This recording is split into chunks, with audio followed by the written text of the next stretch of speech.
فوني أكم جرتني كبجبتوتا في جالتمتوتا channel عيانتو سلا جرجرت أرجمتن نجانكو بكجرت تسناك كابو بكجرتني بكجمتني يونا يقدني إذا كهرة جندو دابو دامباني ما نما ديمنو في أكسمو يرو عيانا باينا كاتري متي كانتين يفنو دابو تربيزرتي مروتشود أف يفنو كمتى كركيسن فيتو جرا جندو ثنا باين جالتة إذا كوروني يادا كوباتشو برادني أبصار نجيب فتا وروني كواني مويو سوري سنجتون جالتا هدوني سنجالتا هدوني سنكابجا أسمان كومنتي وبوليتيك ياتو كوريتشودا يرودر بمشاريع عادتي في أكاس ممورا كابوتي وندرتي كومنتي وينا كنيتة توتة كنافو يو هدو سجالة بوليتيك كومنتي كزينا كنيتة كيسان كوتو ناسو سيسي يعني نم حاسونا جالتا نمن غرسوان تيفو يو أنو يو أهل كجالا إذا كغرسا دا واي مشالي وقام بيرسسو جتني ساكنا نهاسو سيسا كستاكو فوسونتين غرسو جنين نيساي تودا كوني كنا كودا هو كان أنو فر أسيدي سي أنو فر رابوسون دن لو كنا نما كنا متوكو نمي كنا وفيتين زراتي تودا كان هدو سجالة تقدرو كومنتي كيتي في أدور أجي فتسي فجدا هالله تريتي من أنا ما كيستيسة كاشي لكاو دندسا هالرا وتالو دندسا هم نيوما umuriin ni deema hoo ijoollee biyyatti gattee deemte ta'ee ogummaa kanatti yoo bultee ijoollee keetillee ogummaa keessatti guddisuu dandeessa. Waa baay'ee nama fayyada namni waan xiqqaas dira kara guddaatitti siqa waan ta'eef yeroo baay'ee kanarratti waan xiqqishuu irratti namoota barsiisee jechuudha. Waa'ee haala jireenyaa haala guddinaa fi akkamitti ijoollee akka guddifachuu qabnu akkamitti gaa'ila keenyayyuu jireenya xiqqoo keessatti gaa'ila keenya hooggannee jiraachuu akka qabnudha jechuudha. Kanan dubbadhu hatta waa'ee meeshaalee gaafan dubbadhu. Dura ekonomii keessan laala meeshaa qofa osoo hin ta'in qabeenya keessan laala galtanii waan ittiin hojjettan laala waan akkasii san irratti hundaa'itan jechuudha malee meeshaan kun addisii dhufee akkas godhadhaa qofaa miti kanan dubbadhu kuni kennaa kooti namni maaliif karaan ani darbee ati darbuu hin qabdu gaafa waan feellee hoggaa ta'e namni biyya keessa jiru itti jiraatee kan argee fi kan alaala taa'ee arge qixxee miti jireenyi nama harkaa fi jireenyi hin qabamtu akkanattuyyuu kanaafuu ogummaa qabaadhaa jedhanii nama gorsuuni haasaa dheeressuudhalleedha jedhee yaadu egaa kaammoo namni tokko miti odoo waan dhufeeyyuu ta'e jechuudha paartiin namaatuyyuu waliin qixxaatu nama tokko taate jechuudha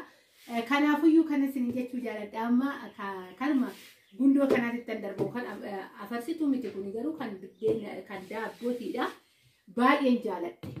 Ani hodhaa akka kana ijoollee baay'eedhaaf masoobiiwwan gundoowwan wantoota baay'ee hodhisiiseera obboleettii kana nama biraatan hodhisiisee jechuudha akka carraa ta'e dambanyaa haarawwan baasee jechuudha kanarratti dhugaan isiniin jedha waraansumti kun boota waraanamee beekamu duubaa fuuldura isaa adda baastee beektu gundoo kana obboleettii kiyya tokkotu iyyuu hojjisiifan yeroo baay'ee obboleettii hoggaan jedhu kaa ijoolleen baay'een obboleettuma kiyya hookan garaa haadhoo tokko keessaa baanee itti fakkaata. Haadha tokko keessa dhalan itti fakkaatanii warroonni waaqayyo anaaf kenne hunduyyuu anaaf obboleewwan kana naabee kaasanii jechuun jaaladha ani obboleewwan kootirra ndoom ijoollee kanneen irraadha karan sirriitti dhiyaatu jechuudha yoon kana jedhu kan namoota biraa nan jibboo kan obboleewwan nan jibbaa sun ta'e dhiyeenya haala wajjin haasaa jechuu koodha baay'ee bareeddii warroonni xalabachuu barbaadan isiniin jechuun jaaladha na dubbisuu hin dandeessanii hundootan abbaa fe'anitti kennuu hin danda'an namoota karaa fakkeenyaaf Transportidhaan karaa adda addaa namoota deemutti gundootan naaqabiiti manna haadhatti namni akkanaas eegamedhame kennuun hin danda'ama meeshaa jabduu miti baay'ee nama hin rakkistu qalal jettuudha hodhaan akkanaa gabaa keessatti hin argamu wahoo argames immoo waraansisaa waan baay'ee nama wanni jedhudha jechuudha keessattuu kan madaabaraa rakkisaadha gabaa gubbaarratti keessan argita shutata yookaan immoo kan itti shutatan jechuudha yookaan wiixaa jedhamu keessan argita kunoo kuni duuba waan tokkummaa wanti keessatti argitan tokkomtuu hin jiru seeraan iseen argisiisara fuulduraa fi duubni isaa garaagarummaa tokko illee qabu harki ishii haa eebbifamu dhugaadha guddinni ishiitillee taakkuu sadi guutuudha jechuudha kan hodhite kanaafuyyuu warroonni xalabachuu barbaadan hoggaa jiraattanii